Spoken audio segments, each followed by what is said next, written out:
Words can create peace, and words can cause chaos. Words can turn poison into honey. Have you ever thought about changing people without hurting their feelings by simply not using a particular word? It's actually possible. The word we are talking about is but. Most people start their criticisms with a genuine compliment. However, they follow it with a criticism introduced by the word but. For example, when trying to encourage a child who doesn't want to study, we might say, "We are proud of you for improving your grades this term, but if you had studied more math, you could have done better." Until the word but is mentioned, the child feels encouraged.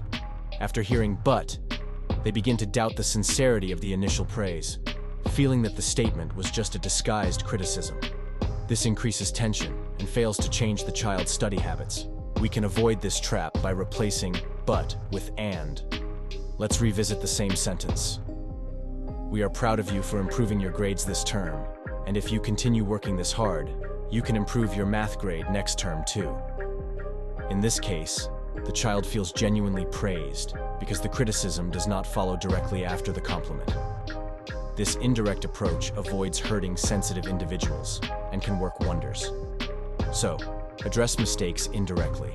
Do you have disagreements with someone at school or work? Or perhaps you have issues with your partner, parents, or child? Human relationships are complicated, and as social beings, we need to interact with others.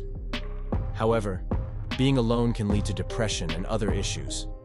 Although it's nearly impossible to be physically alone in today's world, emotional loneliness is at an all-time high. Even those with good relationships face conflicts. Some people manage these conflicts better than others, keeping them at a minimum. When you buy a new device, the first thing you do is read the manual to avoid damaging it. So why don't we read the manual for human interaction? One such manual that has greatly benefited my life is Dale Carnegie's How to Win Friends and Influence People. Some of you may have read this book. The techniques suggested in this book are worth revisiting periodically because human memory is fallible. This book offers many lessons that can lead to a more relaxed life, and I recommend staying tuned for some simple yet effective techniques derived from this marvelous book. To influence people and make your life more manageable, remember, don't criticize, condemn, or complain. Instead, understand, show tolerance, and be kind. The only way to get people to do what you want is by making them want to do it. Philosopher John Dewey noted that the most significant desire in human nature is the craving to be appreciated. Psychologist Jess Lair compares praise to sunlight for the human spirit. We cannot flower and grow without it.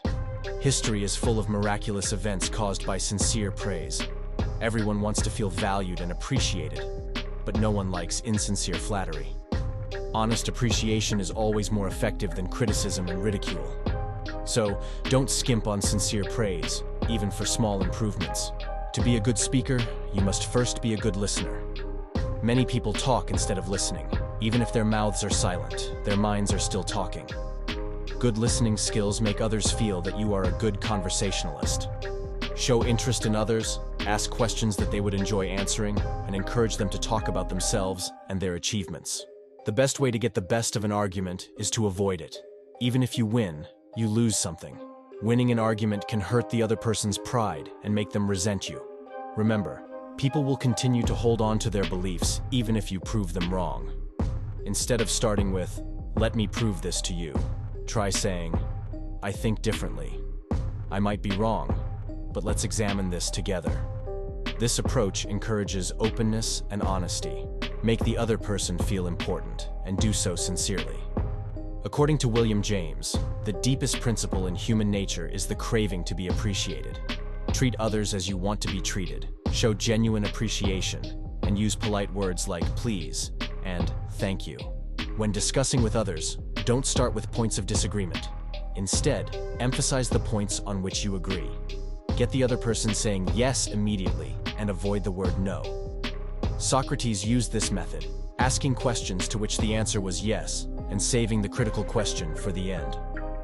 This approach makes it easier for people to accept your final point. If you know you're going to be criticized, it's better to admit your mistakes first. By doing so, you disarm the other person's anger and evoke their sympathy.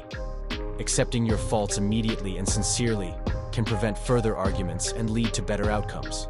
A person's expression is more important than the clothes they wear. Smiling can make you a better teacher, salesperson, and parent. Even if you don't feel like smiling, try to act as if you are happy. According to psychologist William James, this can lead to genuine happiness. The principles discussed here are derived from Dale Carnegie's book, published in 1937. These timeless principles are still relevant today and can be beneficial if revisited periodically. Most people learn these lessons too late in life, realizing how different things could have been if they had known them earlier. Watch this video to avoid regrets and live a more aware and happy life.